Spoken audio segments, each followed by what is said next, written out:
Hey, what's up, everybody? Steve Billington with Campfire Conversations Podcast here. And tonight, I have a great show for you.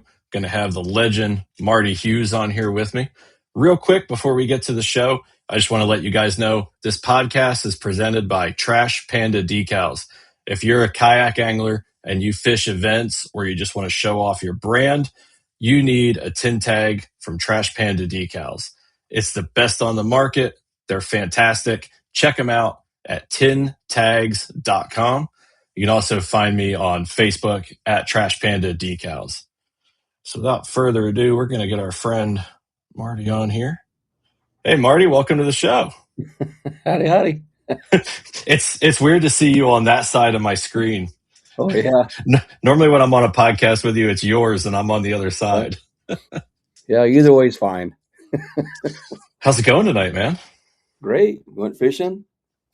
Got some bass this morning, and then went and did my student teacher supervision, and then went out to eat with my wife. She was paying for it, so I went. and then and came home and rigged up. I rigged up 2 buzzbait rods. Oh, is it buzzbait season over there already? It is gonna happen like in about a week. I've seen people catching them on topwater, but it's been like further south.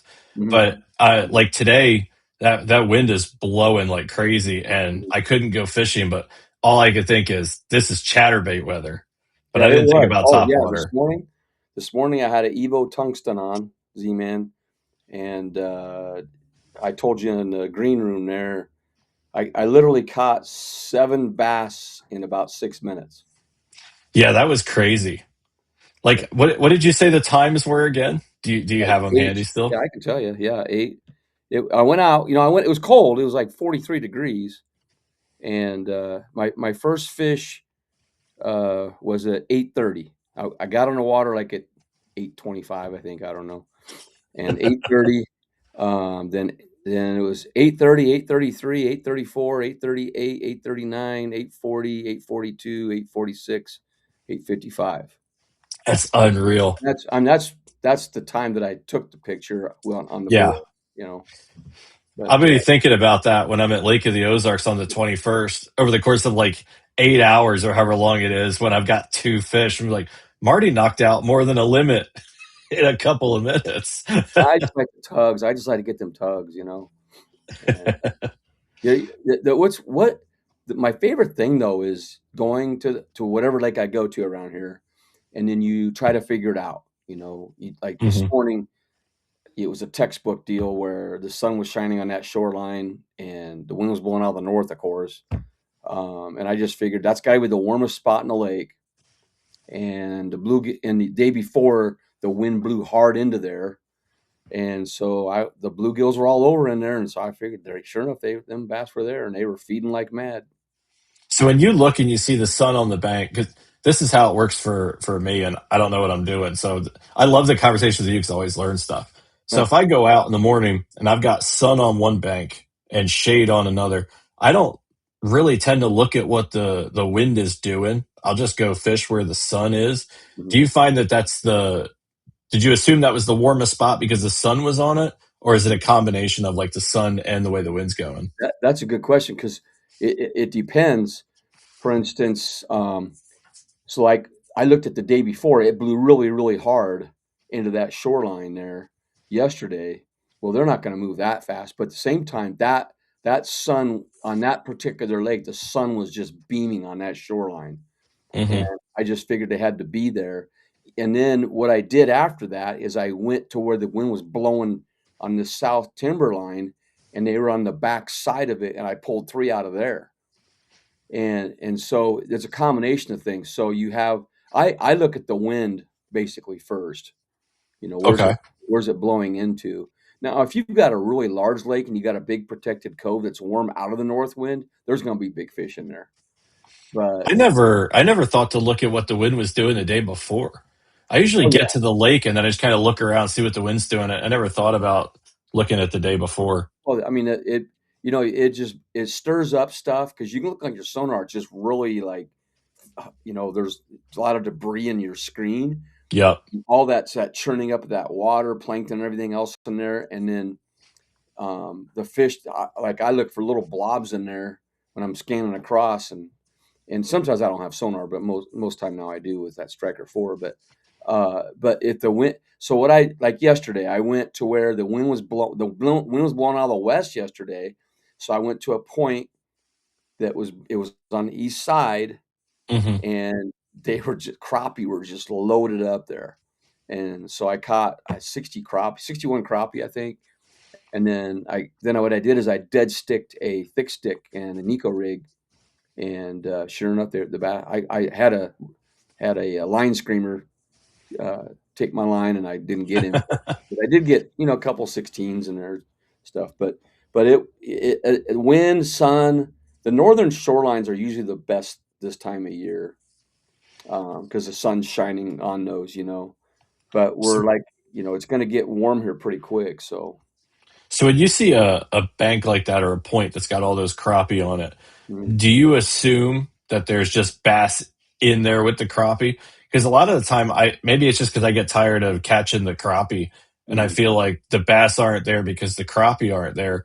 But in the green room, you made the comment that today you saw you cast up on that shoreline and you Mhm. saw a bunch of bluegill scatter, and when you Mhm. saw that, you're like, oh, they're there. And that made sense to me because when I think of bluegill, I think of, well, bass are going to go eat the bluegill. I don't Mhm. necessarily correlate that with crappie, I guess.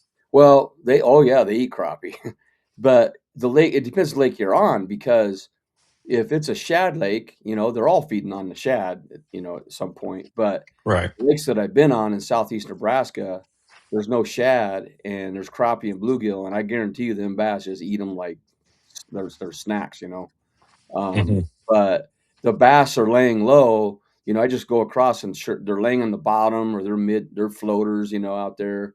And I could probably live scope them, but I don't. I like the suspense, on this. So anyway, and then the other thing is I look for toilet flushes, and so that's like where I the was going to say, water, what's a toilet flush? or like when you flush your toilet, the water just churns. So a bass Oh, will yeah, yeah, come up yeah. and eat one of those crappie, because the crappie are like a foot or two below the surface in that sun, and then the bass will come up and get them. Well, no kidding. 2 times I had this past week. I had toilet bowl flushes, and I casted the jackhammer past there and got them both. See, And that's going to be something I end up watching now because, like, I never paid attention to dragonflies aside from the fact that they seem attracted to me and love to land on me in the kayak. And yeah, now, when I'm out, if I'm looking for where I'm going to throw something, if yeah, I see a bunch of dragonflies near a bank, I go straight for it. I yeah, can't like oh yeah, unsee that. yeah, yeah. In fact, it was so good yesterday that I had my little jig hanging about 6 inches in the water below my kayak, and I caught crappie that way. Like I was measuring one and taking a photo with one crappie, then I had another one on. Like it was nuts. Yeah. Southwest Indiana Outdoors said, I hit the water today and the crappie were busting the surface the whole time. Oh, we're busting the surface the whole time I was out. Couldn't get anything to eat. Oh, here's what you got to use, Southwest. I don't know who that is. That's Chase. Oh, He's up in Chase. Indiana. Chase. Yep. Chase So, Carlock. man, I would use a 1/32 ounce Z-Man Micro Shad Heads Z Black with a Baby Baller Z and Space Monkey, which is like a chartreuse. Oh my gosh. I Space literally Monkey. That's a cool name. Yeah, Space Monkey. And there's actually another a lure company has a Space Monkey color as well, but it's a whole different color than this. But the Hmm. Z-Man Space Monkey one is chartreuse, and I am not kidding you, man. I've caught, like, in the last week I've caught over 150 crappie, Oh my gosh. and over, well, if you include bluegill, it's over 200 in the last week. And that's like taking 10 minutes out of the hour, because I would fish and get 10 because I wanted to get 10 an hour. Hmm. I'd fish for 10 minutes, and then the remaining part of the hour I would fish for bass. So I got all those fish only fishing 10 minutes an hour. That's absolutely crazy. Yeah. Like, I look at the numbers of fish you catch, and it's just so much fun to watch. Like Yeah. last Saturday or whatever it was, you caught more than 150. Like I haven't caught a single bass this year, so I'm sitting at zero on the 2026 event. And then I saw your post and you're like 120 plus. And I'm just like, I didn't catch 120 plus the second half of last year. Yeah, I just like them tugs, man. But I keep track too. I have you see my board right there? I do. That's my, Yeah, you should show people that. That's really cool. I make these. I, And that's, I remember when you were coming up with the idea, we were talking about it. yeah. And it's even cooler than I thought it was going to be. Yeah. And I haven't really tried to sell them or anything, but maybe I will. I just don't I think you should. Yeah. But I've given them to a couple people. They like them, but the only problem with selling them is you're already so busy. Well, I gotta hire some high school kid to do all this stuff. And I was thinking about that earlier. I told somebody, I'm like, I don't know how Marty does it because I'm only 41, which I always feel like is old. People tell me it's not old, but like right now, depending on the day, I'm either getting up and working on orders for Trash Panda decals and then going to my day job and then coming home and do it again. Or I'm waking up and I'm just working on orders what feels like all day and I'm up late and doing other stuff. So like I'm burning the candle at all these ends and I'm like, this is a part of my season. This is Marty's whole year. I was like, this doesn't even factor driving and teaching. And I don't know how you do it, man. Yeah. Well, I mean, and I get up and I do a Bible study first. And then I work out every morning. And well, first thing I do is get a cup of coffee. My wife always makes. She gets it at 5. I usually get it at 5:30, 5:45. But then work out, and then she asks me where I'm fishing, and I say I can't tell you. But anyway, I tell her where I'm going, and then how long I'm gonna be, like a float plan, and then and then I go fishing, and then like today I was gonna go fishing twice, but she said, "Do you want to go out to eat tonight?" And I said, "Oh, you're buying? Okay." So anyway, we did that instead of me going back out again. But yeah, I just try to I use a little, like, that's my planner. Oh, I've seen your planner in person and it made my head hurt. Yeah, It's incredibly organized, but my gosh. but I still forget stuff. I don't know how, but I have so many different things. My days get broken up and all that. But this is actually the first March I've actually fished in Nebraska in like 4 or 5 years. Oh, that's crazy. I've missed, when the ice out hit, I missed it. And ice out's a perfect time. The fish will just move up real fast. Mm-hmm. And so that's been a lot of fun just to go around all the area lakes. Because usually I've been at the Bassmaster then, but I chose to not do them all last year because I had to get these teeth fixed, and I got 2 more to go. Like all these appointments that I have, I got 2 more to go. And I'll be done in a couple weeks. So, but anyway. Do you find, so you mentioned ice melt. So like, do you find that once the ice goes away, like we get to that point right now, like we just had time change. There's a couple warm days. It's kind of been my theory that once that ice starts to melt and you get those first couple warm days, the bass are moving into spring. It doesn't matter if there's cold snaps, whatever, like they're on a calendar. And some people are like, well, they might, but then we're going to have these cold days here and like almost like they're going to come spring, winter. And I personally feel like, at least in my area, once that first warm up happens, they're like, okay, spring. And you might get some cold days and stuff, but they're up. They're getting ready for beds. They're pre-spawning. Like they know what day it is in the calendar and what the weather does. They don't seem to care. Well, what I've noticed, like the past couple weeks, and this usually is true, is like it got warm and the water got up to like 48 to 50 almost, and they were all over the edges, and I was getting them on the square bill. But when a cold snap hits, or like a big front, it seems like around here they go to the main points where all the crappie and bluegill are, and they're down a little bit deeper. But as the day warms up, if it does, they'll move up on those points, and that's where I've been getting them. But it does slow them down a little bit. But once like it gets to 50-ish in there, it usually doesn't get below 45 after that. Right. I mean, I just don't see it happening. But But yeah, Yeah, they Lake of the Ozarks is in the 50s already. It's not going to come yeah, back down. yeah. I mean, I've already got 5 over 20 this year, right around where I live here. Was that like on Nico, like a finesse, or is that moving Um, baits? I got. Let's see. No, I got 3 of them on Nico and 2 on a square bill.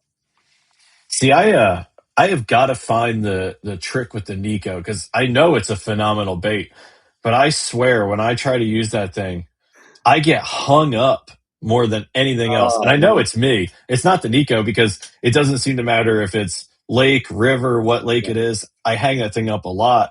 And you had told me that like the bluegill like to carry them into the rocks, yeah, which I didn't know either. I just thought I was dragging them into them. yeah. Well, the key is, if you have that happen, just keep it moving a little bit. But I just throw like that, and it's in line. And I literally used one the other. I lost one the other day in a brush pile because I wanted to get a big bass out of there, and I knew one was in there. But I'd caught over 50 bass on the same one, See, and that's crazy because you would think just looking at it that it would be fragile, but they no, take a wow, beating. look at that, man! It's on the hook right now with that Snyder sleeve. It's Is not that going. one of your sleeves? Yeah, yeah, Yeah, they're really good. yeah. I call it Russ Snyder sleeve. It's there. You go. That's Yeah, those are really good. I use them. Believe it or not, I use them with other presentations now too, just because they're just so good at making the worm oh yeah. last. I use them on spinner baits on the eyelet, and then I'm going to show you though here's something that people don't do. Wait, can I get that close? But I Yeah, I can don't. see A it. lot of guys hook it like they hook the worm, and they go halfway through the sleeve. You'll see here in a second. That's what I I do. I skin hook the worm and barely go through the sleeve. And if you can, you see how Oh yeah, yeah, you see that, and yep, so there's more of my barb showing. And believe it or not, it doesn't come off. Now, if it gets all tangled up or whatever, just go like this. Just break it and just start a new spot. yeah. But that's what this is, I mean, I'm serious. It catches about 2,000 bass a year for me. It's a fish catching machine Yeah. that Nico rig.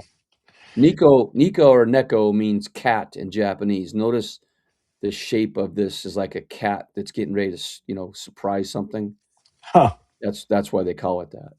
They have a really cool way of naming stuff over there. Oh yeah, Like there's always some kind of meaning to whatever they name something.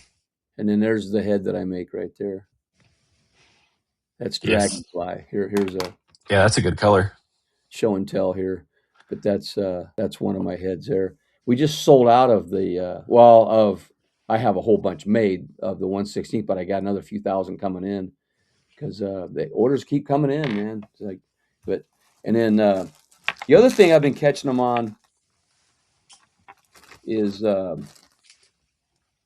it's on this Fatty Z right now, but that is my Midwest finesse jig Oh, that I has like a that. yacht hook, and I used the thick stick on that. Oh my gosh. I can tell you, they don't want me to tell, but there's some anglers that win a lot of checks with just this right here.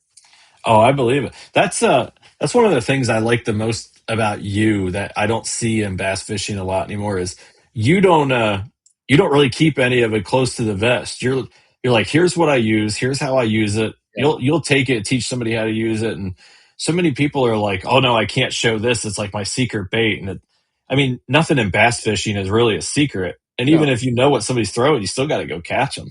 Well, here's the deal on that. So, by the way, I teach and share as much, to especially new anglers, but I did have that under my in my hip pocket for about a year before I told anybody about it. And it was a really good year. And then I started using it with clients when I guided, and they started catching them. And then when I was in tournaments, see a guy struggle, and I just give them. I said, "You want to catch fish?" And, yeah, yeah, yeah. So I give them a Nico, and they catch them. And it. I'm going to say this, so you have to practice it. It's not something they're just going to go out there and throw Right. and catch fish. You have to practice it and figure out what the fish want. Um, but anyway, that I do try to. But here's the deal on the secret. even in the elites, nothing is a secret because they're on a camera all the time, and they do That's their a good best. point. Yeah, they Yep. they do their best to hide them, but like I do the top baits articles for the kayak guys, and there's a top baits article guy for the boats, and do they tell us exactly what they're using? Maybe not, but most time they do. But here's the thing, the Koike, the new Koike that's taking the bass world by storm. Is that the thing that looks like a cush ball from the dollar Yeah, store? yeah, it's like a sea urchin. It's Well, ridiculous, these get this. baits. Do you know when that guy started? The guy from Japan started using that. You know what year he started using that? I bet it was several years ago. 2002. Oh, wow. Just now getting popular, and guys held it under their wraps. Like all those Japanese guys in those elite tournaments the last few years, they've been using it, but no one saw it. And so now it's out, and everybody's winning with it because it's something new and different. But I'm going to tell you though, this weekend, the elites, a Nico is going to come into play. You watch the top baits article; it's going to come into play. Is that because you know somebody that's going to throw it, or just because you know it's going to catch fish? Well, I know that the scopers are going to rule on that. Where are they at this week? They're Tellico. I think it's called Tellico they're on Tennessee River, and then the kayak guys are on Chickamauga, and I can't think of the other one. But anyway, and that's going to be won by a scoper too, I think. I think The so. only thing with Chickamauga is that there's so many trash fish in there, man, drum and stuff. It's hard to tell, but I will say that the minnow is going to win it. I really believe. The guy scoping with the minnow, but the Nico is going to come into play. There's some guys in there that throw the Nico really well. See, And I went the opposite direction on. I was going to get scope. I knew I was getting the native Titan for this year, and I was like, well, I thought about getting like the Eagle Eye, like just an entry level scope or whatever. And I was pretty set on it. And then I was in the garage working on my bona fide RVR, and I realized that when I have my best days of fishing, it's almost always on a river. And when I'm on the rivers, I'm out there with no sonar, nothing. mhm, So I actually don't even have a graph on the Titan. Like I'm not running sonar at least yeah, for now. I might get a couple months in and be like, this, I can't do it without it. But mhm, I feel like if I go no graph and just go fish, I'm going to do better. yeah. Well, I mean, a lot of times I've not brought any sonar, but I got that Garmin Striker 4. It's just like a little 4-inch screen, Yep. I had that on Uh, my Outback. I liked it a lot. but I'll tell you what, though, man, it has just helped me a lot because before I was just relying on knowing that a certain part of the lake might be warmer. But with that thing, 1 degree difference is huge. And so I go around and get the temperatures and stuff and look for the best places. And then it also helps me with the structure a little bit. And if I can see some bait or big blobs or whatever, that helps. But a lot of times, it's mainly that temperature and the structure Hmm. that I'm finding. That Um, was all I ever looked at was temperature and how fast am I going on my way to my next spot. oh yeah, yeah. I So had I had the striker on my Outback though, and mm, anytime somebody asks for like what's a suggestion for a budget fish finder, it's always my answer. You oh yeah, can't beat it. go to Eco Fishing Shop and get it. That's my plug. But I have 3 of those Nakua batteries, but one Nakua battery lasts about 4 trips, the bigger one. The smaller Yep. one is about 2 days. Yeah, I never charged it for like multiple trips. I had the same thing on mine. And now my buddy Christian has I want to say it's a Garmin 9-inch, and he's still running it off that same Nakua. I actually sold him the striker and that Nakua at the same time. And Mhm. when he upgraded from the striker, he kept the Nakua, and I don't think he's charging it every trip either. He might be. Yeah. Yak But Bass says he's never thrown the Nico rig. Shame on you. Chase said, I don't have interest in scoping currently, but I am interested in the 360 sonar. I think he's talking about that Humminbird 360, and it looks legit. Yeah. Like anytime I watch actual real life videos of people using it, I'm always amazed by the detail it pulls out.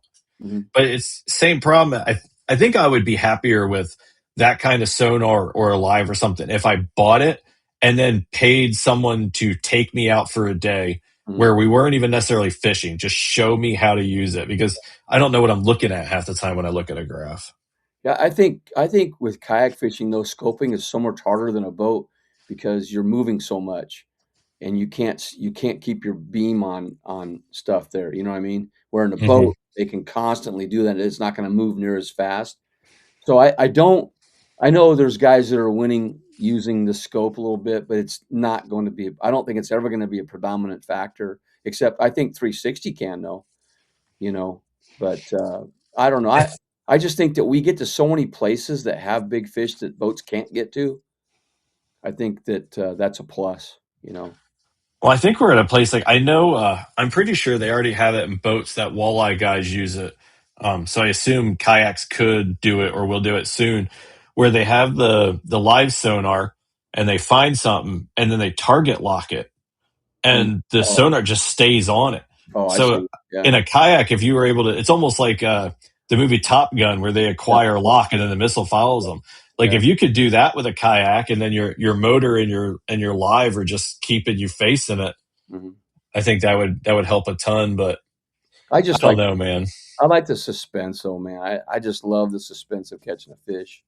Not that initial tug. Uh, Yeah, but go ahead. I have used scope though. I have used it and I've caught fish with it, but it's not something I'm just so old school. I want to just go fishing and look around and like Hmm. look for toilet bowl flushes and dragonflies skimming across the top and you Well, know and I wanted it because I was like, well, I'll just eliminate dead water and I'll use it for that. And yeah then yeah the only time I ever get a desire to eliminate dead water, the only time I worry about not catching something or overthink it is when I fish tournaments. hmm And tournaments aren't even my prime. Like I'm only fishing like three of them this year. I've got hmm one at Lake of the Ozarks in a week or two. I've hmm got one at Mark Twain Lake in April, and then I might not fish another event until the 250 in October. So wow yeah, I'm just getting back to fishing this year, and I think that live sonar would have sucked me down the rabbit hole of again just worrying so much about what was going on instead of just yeah going fishing. I have fished 17 tournaments already this year. Who's who said that? Oh, you or is it somebody Me else? me 17 already. My online. gosh. Well, no, I fished. Yeah, they were online, and a couple were live on live online or whatever. Like everybody's out at the same time. But I've already done 17 different ones this year. What what's your fish count on the 2026 so far? Do you know? 175. That's crazy. Yeah.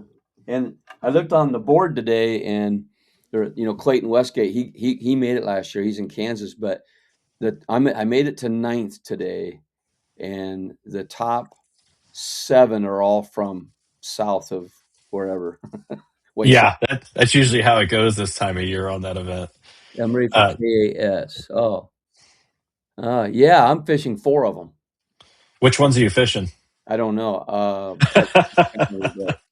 Uh, I know that I got four of them on the calendar, but I can't go to their championship because my son decided to schedule his wedding that weekend of the championship. I'm like, what are you thinking?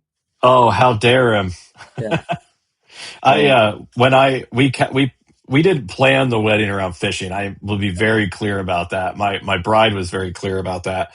yeah. However, the groom's party, once they knew what the date was going to be, they were real quick to get a hold of Josh Booth at Moyak and be like, "Hey, please don't schedule anything Oh, wow. this weekend." And he was quite accommodating.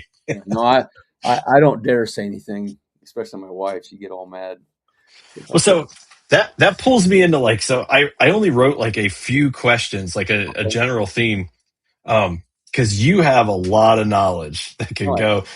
a So, lot. I just, I like, I have a lot of knowledge about school, maybe. well, I'm getting married May 30th. Oh yeah, I can give you some wisdom there. Well, so it pulled me into thinking about. I was like, what do I bring into the marriage? Not what do I contribute, but what do I bring? Like, what are the things I do that are going to drive her crazy? Okay. And so my biggest thing is fishing, but luckily, like she knew well in advance what she was getting into. Like when we were having the conversation by text, where I basically said, we should stop messing around and just make this like an official boyfriend girlfriend thing. I was sitting in my Hobie Outback catching bluegill, so like she knew what she was getting into.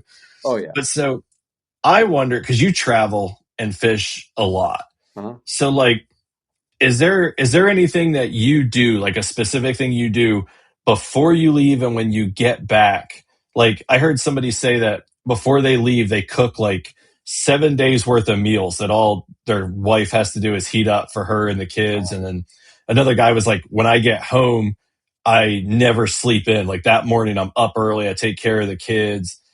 People seem to have these things and they come and go.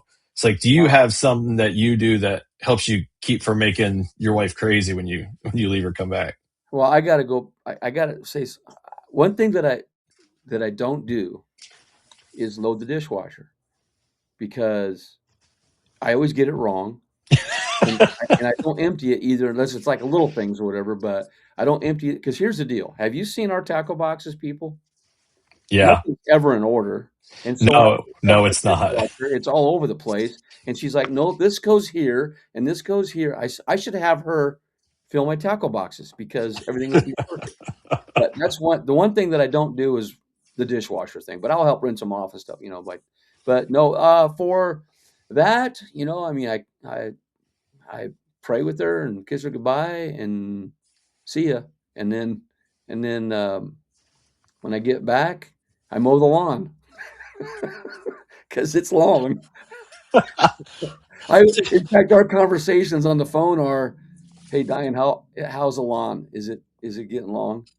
You know, Tell and you, she'll always say, "I don't know. I don't know."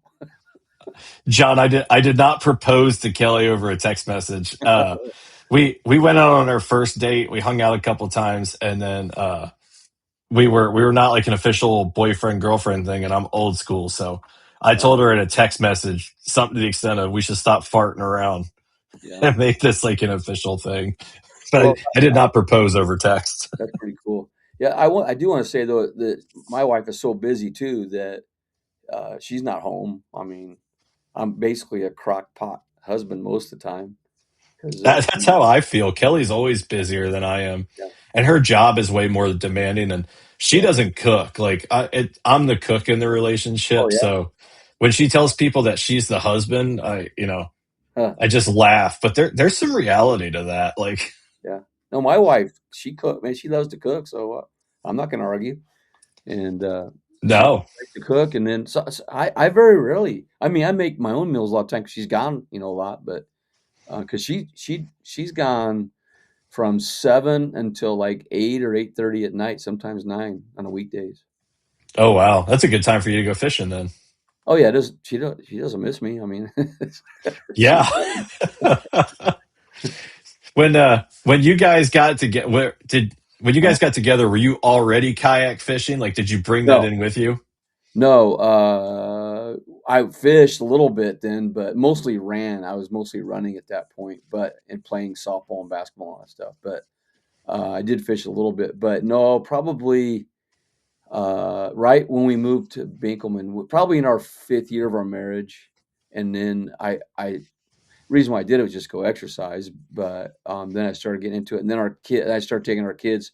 So I took the kids out all the time, and so she could, and sometimes she'd come out, but most of the time I was fishing with the kids, out there playing in the kayaks and stuff. Yeah, that was advice somebody gave me because we'll end up having at least one more kid. Kelly wants a kid, which is great. And Yeah, somebody told me they're like, listen, when you did the parent thing the first time, you yeah, had to do it by yourself. Like when you do it the second time, make sure you take the kid with you whenever you can yeah, because yeah. it really Here's helps. that's a cherished moment right there. That's a great picture. Yeah, and we spent there's a lot of pictures up here of us together. Here's another one I love. We would go on these missions to go catch species, and we did species contests and stuff, and he was always proud to catch a fish. We call his nickname was the Gilzilla Hunter, and Well, I'm getting to a point where I can start to appreciate stuff like that more and more because, you yeah, know, it was a point where it was just me and Kira. She used to go fishing with me all the time.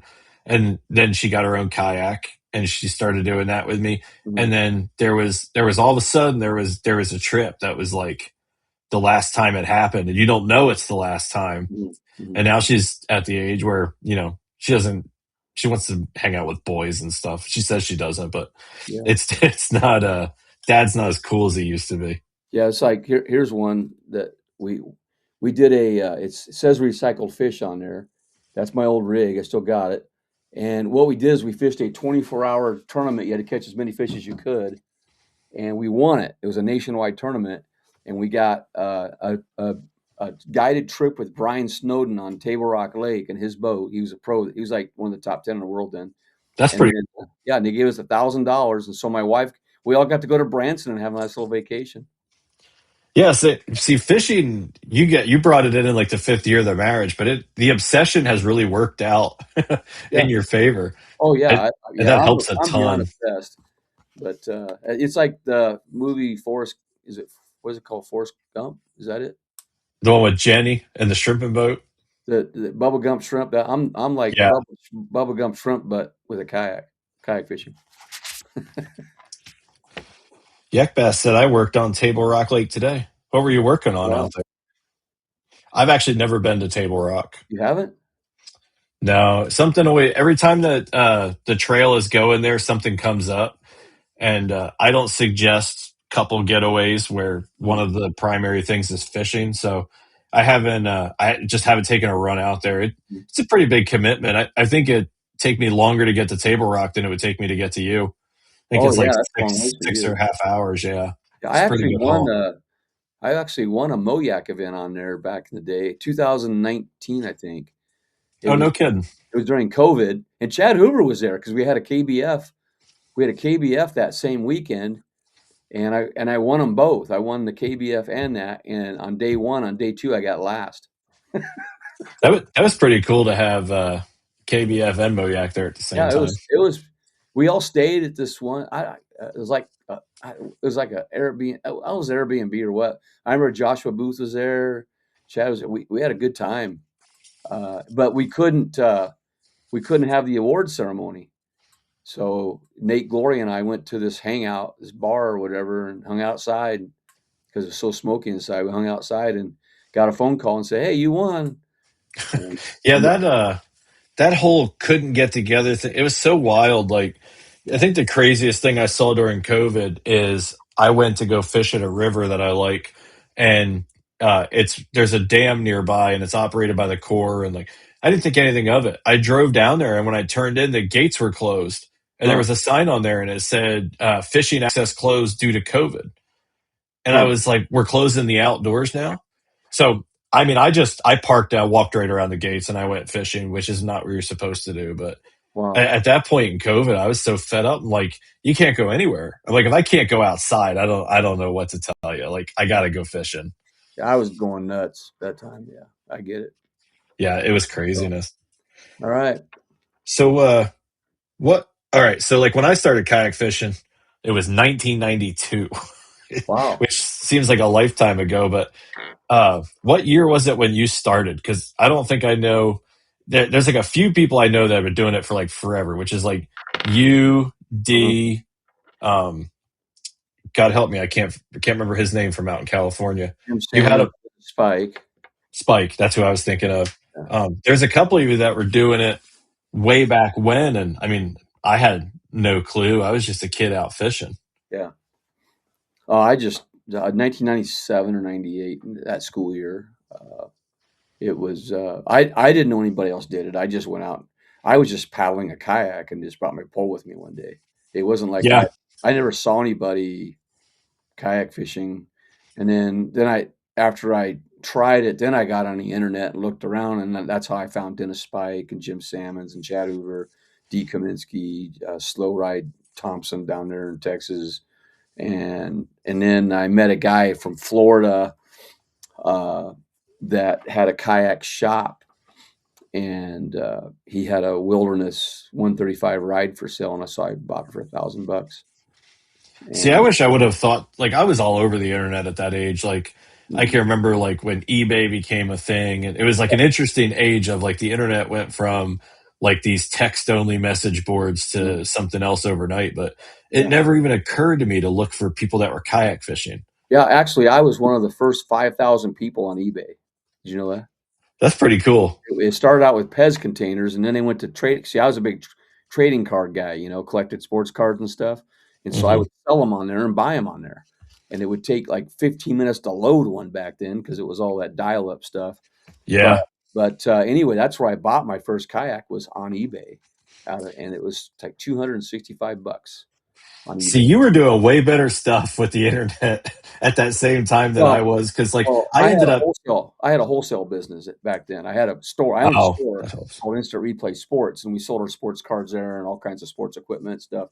I had it downtown McCook, and it was doing pretty good. And so eBay was a place where I could either buy or sell things as Hmm. well. And then when we moved, we closed the store down for 4 years, and then we ran two warehouses where I lived in Binkelman, and we sold online through companies there, and most of our stuff was snowboarding stuff that we sold. No kidding. Yeah, I I would sold have, used. Yeah, I sold used snowboards. how, I wonder, I never really stopped and thought about it, but I wonder how long eBay was around before they sold the first car on it. Couldn't have been that long because I feel like eBay blew up like overnight. Yeah, I sold. Get this, I sold an Israeli Galil. That's a machine gun type thing. Yeah. I sold one of those on eBay, and I put it in a cardboard box and shipped it and wrote golf clubs on the box. That's awesome. See, my introduction to eBay was I played a lot of online video games as a kid. Yeah, So like instead of looking for other kayak anglers, I was meeting these weird people playing video games. And there were dudes out there, like a lot of them, who would pay for people's used socks. So, but back then, like PayPal wasn't even quite a thing yet. yeah. And so like there wasn't a way to like send direct money. So you'd go list your used socks on eBay and Mhm. then send the links to these people and then they go buy them. It was a weird Oh time to yeah. be on the internet. I got one of the best deals ever that I ever did. I used to have this friend named what was his name? Ron, I think his name was. And then we would go around to thrift stores and we look for stuff. And we found a Mhm. pair of jeans in this gal. We go into this thrift store. This is no kidding, man. It's a great story. Went to this thrift store in Kansas, and this lady, we go, you got anything good in here today? And she goes, oh yeah, I got a pair of jeans in the back. I think they're going to be valuable. And so we went back there, and we'll give you $1. So we Mhm. gave her $1 for them, and took them back. And my friend, he goes, hey, you know what these are? These are I think they were 1930 Lee bucklebacks, and they had one little hole in it. And the Japanese were buying them up then, and Oh, so no kidding. put it on eBay, and it was bringing up like 2 grand or whatever. And then a guy messaged me and said, hey, I will give you 2,500 cash if you'll meet me in Hayes, Kansas. And so I said, I'll do that. So Yeah. I went there and met him. He gave me 25 $100 bills, and I sold a pair of Lee buckleback jeans for that we bought for $1. And then get this, he turned around and sold them for 8 grand to a guy in Japan. That is crazy. So since he was willing to offer 2,500, I assume he already had a line on like the Yeah, buyers and stuff over in yeah, Japan. yeah. But I didn't have that. I mean, he had the connection. I didn't. But you know Yeah. what? We made $2,499. Yeah, that's a heck of a profit margin. So there's my great eBay story. So was that wilderness you bought off eBay? Was that your first fishing kayak? No, well, yeah, my first real fish. The other one was a sea otter, Old Town Sea Otter. Was that the one that was like solid red that Walmart sold? No, it was solid green, had a hole about that big in it. You get your hips in it, and my feet would fall asleep in it. It was not really wobbly. It was like I think it was 8 foot long. I think it was 8 foot long, and either 8 or 10. It was really small though. And then yeah, the Wilderness 135 was my my real. I got a picture of it somewhere here too, but my 135 ride was my first fishing kayak, and then I bought a Perception came out with it called the Perception Caster, and Hmm. that's the bomb, man. It was awesome. And then then I had companies starting to contact me and send me kayaks, and so I think I had a Malibu sent, two Malibus, no, one Malibu, an ocean kayak got sent, Wilderness Systems got sent to us, and then Tom Strauss from Emotion Kayaks, he contacted me and said, "Hey, if I send you a kayak, would you take some pictures in it with you?" I said, "Sure." And so he I mean, sent that's me. a heck of a deal. Yeah, yeah. In fact, well, like, yeah, here's an Emotion CJ's. This was like an elite kayak back then. That was an Emotion Pro Angler or something like that. I And wonder if that's where Hobie got the name from. yeah, it was a pro something anyway. He sent me that, and I fished in that for a while. But Tom sent me all kinds of kayaks, and then he sold the company to Lifetime, and Lifetime he made me like his pro staff guy or whatever, And then Emotion actually kept me on. I mean, Lifetime kept me on, and then I kind of just drifted away because they weren't going anywhere with their kayaks, and they were, just generic. And the Hmm. I bought a Kusa. I bought a Kusa, and The then Koosas are nice. oh yeah, and then Jackson started talking to me, and I got a couple Jacksons. That's where Christine, she got the Cuda that I had. That was her first real fishing kayak that she had. I mean, she had one before that, but nothing like that one. And so I've she got never even heard of Malibu. Malibu. Yeah, that was uh, I think they're California. I got the Malibu though was uh, I had the one where you could put the kid in the front of you and they'd sit and face you. Oh, And that's interesting. here, I got it right here. 1 second. I'm basically in my museum down here. Uh, it's It's a life well lived. here. I'll show you. Just a second. I'll give you guys a little tour right here. There you go. This is the history of kayak fishing for us Oh my gosh, look at all that. all the way around. Can you see it? Yeah, And that's just part of it. I mean, you can see there's my island excursions there, that's and awesome. there's more over there. Can you see it? Yeah, It's like a museum. it really is. That's Call it pretty the cool. Past Cave. Anyway, if you guys can see this, look at this. This is really old school. That's a Oh yeah, Malibu. And you see how he's facing me? yeah. We fished in that for I don't know a couple years. It was a big kayak, and I got that. That was given to us as well. So I really didn't buy after I bought the Wilderness and the Perception. I really never bought a kayak after that for a long time. It's And kind of nice for casting that you're facing each other yeah, because yeah. you're always unless you've got the good spot and it's behind them. No, I really didn't fish much. He fished. I just took him out.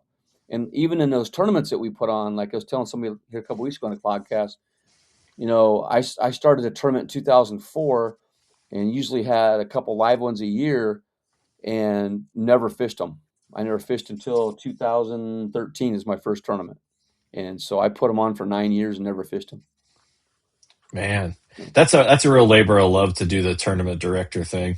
Yeah, it wasn't even called a tournament director back then. It was just like I just organized events and people came to them, and we didn't have any drama or nothing. It was all good. I mean, You have your doggy paddle coming up pretty soon, right? yeah, Or did it May just 23rd. happen? Yeah, May 23rd. Yeah, yeah. I Yeah, got that's a cool Guardian one. Angels sponsors it and working on a paddle company, other paddle company, and then we have D Hooker and might have another kayak. I'm not sure yet, but That's pretty cool. yeah, it's a benefit for the Hearts United for Animals. Yeah, it's because isn't that the deal? Like it's paddles only, and then you bring dog food as Yeah, your like there's entry no fee. pedals either. It's just paddles. No Yeah, see, sonar. I never realized that till I saw one of the Yeah. promo posts, and it was paddles only, and I think it specifically said not pedal. And I was like, man, I just got pedals so I could participate in these paddle only Actually, events. I fished out of the Outback last year with no pedals in. I just paddled it around. No, or did I take my Kilroy? No, I took the Outback, but I fished the Kilroy, Jackson Kilroy, quite a bit too, and paddle it. But we had 27 in it last year, and I think we've got maybe more this year in it. I don't know. We'll see. But It's always awesome when it can grow. Was last year the first year? yeah, that was first year. Yeah, Yeah, so I mean, it's always cool when it can grow year to year. yeah. We I just didn't wanted, realize last year was the first one.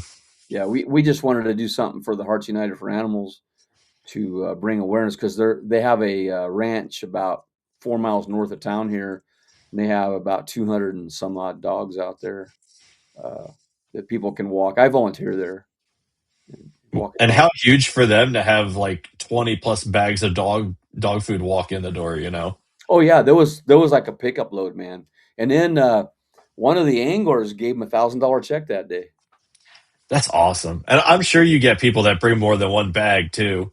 Like Oh to yeah, know why you're doing there it. was all kinds of treats, and yeah, it was pretty cool. But what they do with the donated food though and the snacks is they give it to the people that adopt a dog to take home to have right away.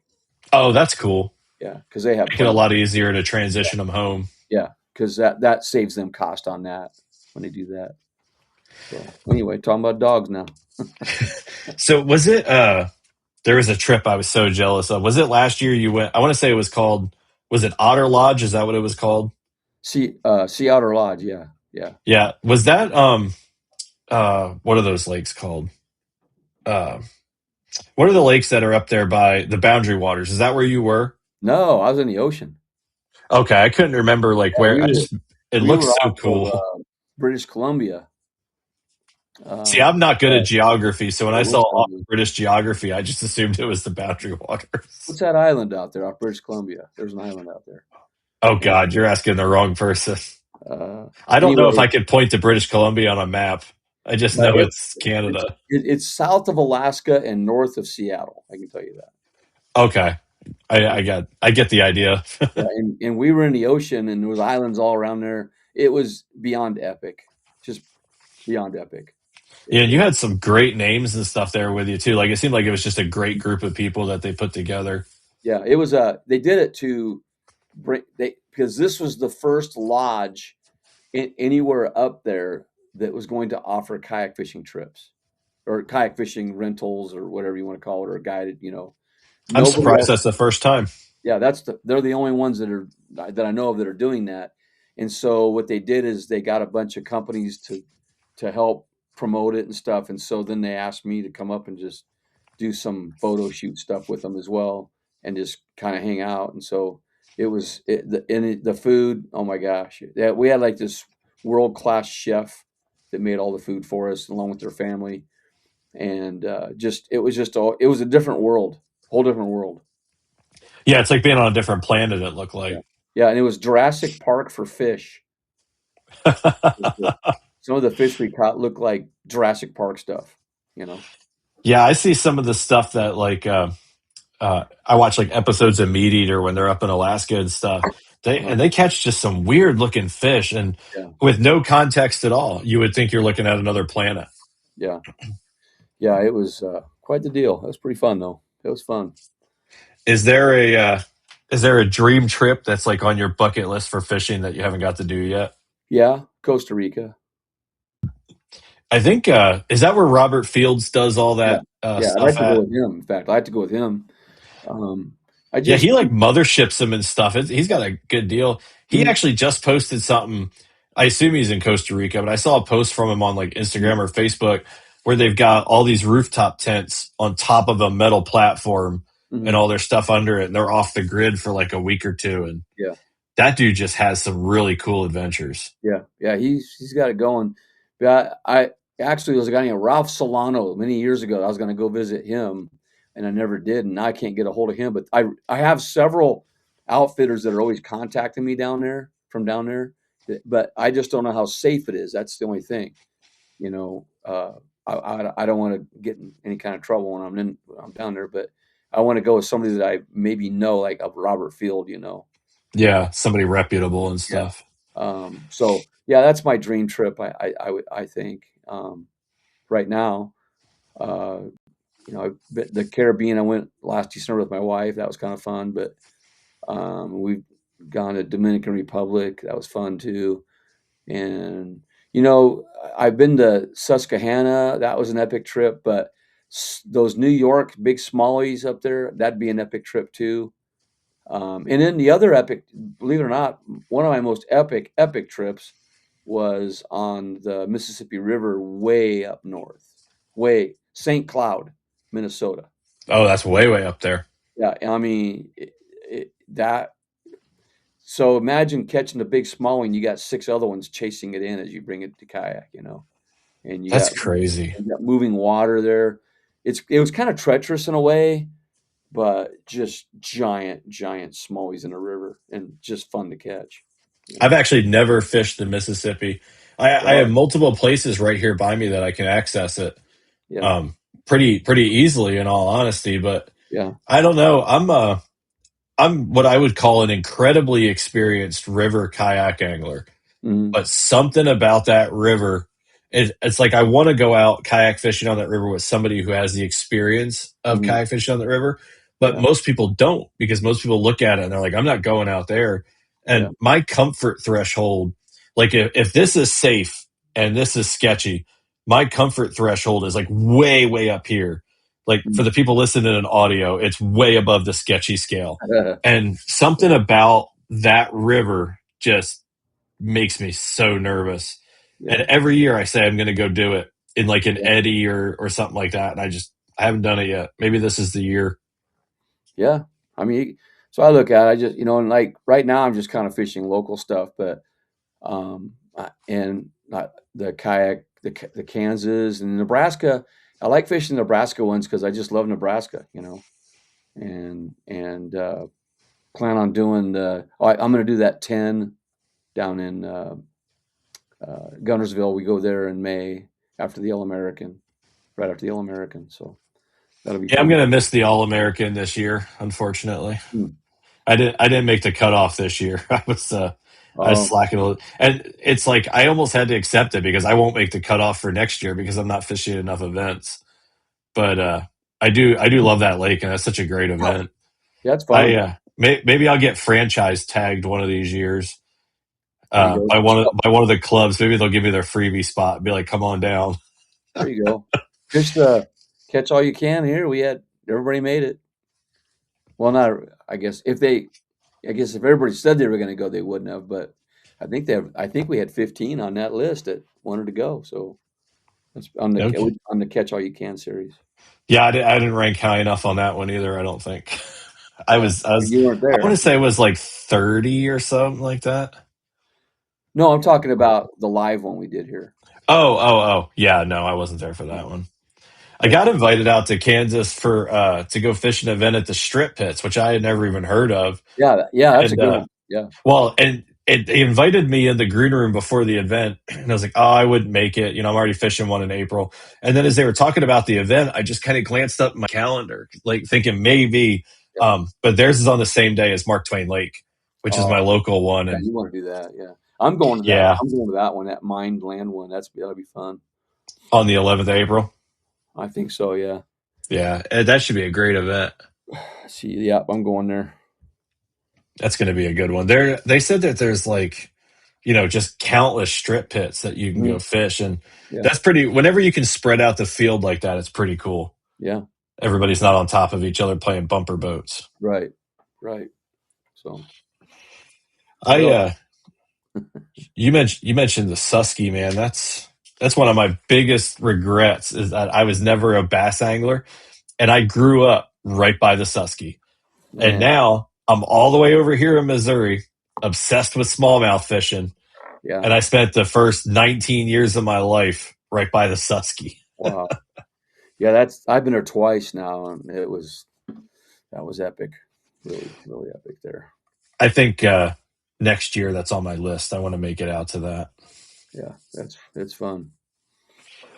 Well, we've been going for an hour, and normally I'd drag them out longer than that, but I feel like it was a pretty solid hour. Oh yeah, And I yeah, know you've had a long day, and I got a long day ahead of me still. So every week when I do them, it's like an hour 45, hour 30. And I'm like, man, I really need to try to get those to like an yeah. hour because I feel like you lose people if you go too long. Oh yeah, that's fine. Yeah, I'm good, man. I can talk all night, but I can talk an hour. I say I can too, and that's what gets me every time. And then Yeah, my daughter will already be in sleep when I get done, and so. yeah, it's all But good. man, I appreciate you coming on. I love Yeah, talking to you. I always learn stuff. I'm gonna be looking for toilet flushes now next time I'm out. I'm gonna be looking for you see crappie, and one, then man, just cast right past it, and Bring it Looking through. for crappie and toilet flushes. There you go. Or dad, doesn't matter. Well, for everybody that was on tonight, I appreciate you guys being in the comment section. And if you're listening to this later on the audio version, don't forget to hit the like or follow button, whatever platform you're watching it on. Oh, Alex purrs. I need to reach out to Marty to be on the measuring board. You What's do. that? So Alex has a kayak podcast called The Measuring Board Oh, yeah. over there with FNGO Ah, in Georgia. Really great show. You two would have a great time on there for sure. yeah. Tell him, give me a call, Alex, or message me. I'd be glad to help you out. Yeah. That's awesome. Measuring board is one of my favorite things, man. All day long. Yours gets a lot of use. Yeah. A lot more than mine do. Yeah. I've got it down to where this is no kidding. Did you hear about this yet? No. So I was in a tournament down in Texas, East Texas, and Joshua Booth was the judge. And I caught a bass, and I can literally get them photographed, or catch them, photograph them, release them within about 8 seconds.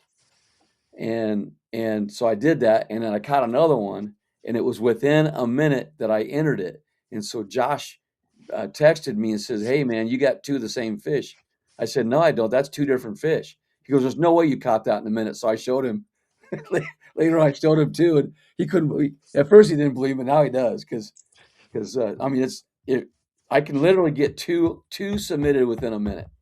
If I was at TD, I'd be thinking the same thing. I'd be like, "Hold up." I can see his point. I mean, but when you do it what I'm saying is, you do it so many times, it just becomes natural, like shooting a basketball. Just put them under, boom, boom, boom, and back in the water. Well, and I used to put them on the donkey leash or like let them chill in the net. And then you told me that you're like, I catch them, I board them, whatever. And so I started doing it, and I found that they cooperate so much more when I don't give them time to think about it. I think I'm giving them time to settle down, and all they're doing is saving up their energy to fight as soon as I put them on the board. Yeah. I mean, a lot of times I put my hand on there, but like the other day, the crappie and the bluegill, I just laid them under and took the photo without the hand being under. And I'm always amazed when I see these guys that they're down at like the Bass Masters or whatever, and they'll catch like a 25-inch bass, and it's just this massive football, and in the photo there's no hand on it. And I'm like, I don't know, like those are some dudes who are comfortable with big fish, because I would be like, oh my God, I'm never going to see a bass like this in my life. I better hold it. Yeah, but bigger fish sometimes will just lay there too. They don't move. The little ones are the ones that flap around more. You think the big ones have seen more hooks? They're just like, whatever. Photograph me. They usually don't move that much, but if they do move, they're going out of the boat. And maybe taking something with them. Yeah, they are. Yeah. Like you look at some of those, you're like, man, if that thing hops off the board hard enough, it might knock you out. Yeah. A lot of times I go to the shore with a real big one if I'm close by, and I put my net on the left side, and then I'm very secure there with getting it. I take my time on those a lot of time, but I keep them in the water with my hand a little bit. But normally, 15, 16-inch fish, I just put on, boom, I put on the board, camera's right here in my pocket, and I just flip it out, click, and it's in the water. And before they even knew what happened, they're back in the water. They're like, you guys are never going to believe this. Yeah. The fight takes longer than the photo. That's crazy. Yeah, I don't have mine dialed down to 10 seconds yet for sure, but it definitely seems to help to just get them, take the hook out straight to the board. I pause quick enough to like dunk the board in the water, get it wet or whatever. Your Trash Panda shield thing, your identifier board saves me about 2 seconds. They are pretty handy because there's no card. I had to put the card on there, and then in the old days, Yeah, and some of those, like you go to take the picture and then you realize that like the sleeve is clouded or it's not at a right angle, and the tin tags just really take a lot of thought out of it. Just flip it up, take the photo. Yeah. So anyway, there's something to finish on for you. Yeah, that's a good plug, because I'm going to transition right into making more of them. That's where I'm going. Yeah, I'm gonna work on rods and stuff here. All right, Marty. I appreciate you coming on. Yeah, man. Anytime, and hope to see you soon, man. See you soon, brother. All right. See ya.